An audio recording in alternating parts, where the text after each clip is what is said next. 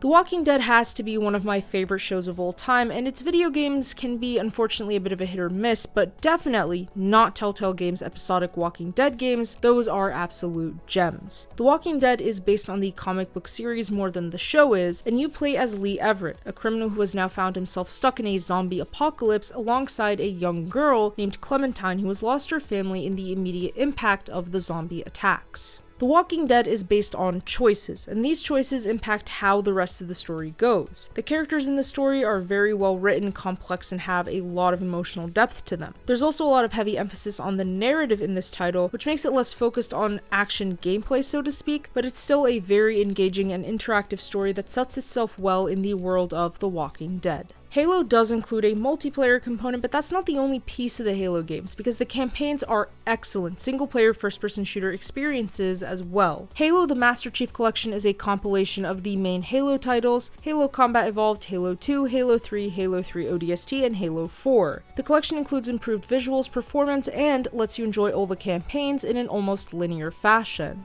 Halo is the standard for amazing first-person shooter gameplay, deep and interesting lore, and great world building, as well as awesome maps, terrifying villains, and more. The Master Chief Collection has a great value for both new and old fans of the Halo series, and in general, Halo is a fantastic series of games that really does hold a lot of value if you're a fan of military sci-fi games, movies, or stories in general, like myself. Also, the other Halo games are on Game Pass as well, so once you finish the Master Chief Collection, you can go and play those. The most recent Halo game is, of course, Halo Infinite. Its campaign is separate from the multiplayer though, because the multiplayer is free to play on that title, but if you're not looking for any multiplayer experiences at all, the single player Halo Infinite campaign is on Game Pass too. And with that being said, thank you all for watching. If you enjoyed that video, feel free to leave a like and subscribe with notifications set to all so you never miss out on a single upload. Comment below your thoughts on this list and which of these games is your favorite or is one that you're planning on playing next. Don't forget to check out our website for gaming news, guides, and more. The link to that as well as all our other important links are in the description below. Thanks again, and I'll see you all in the next one.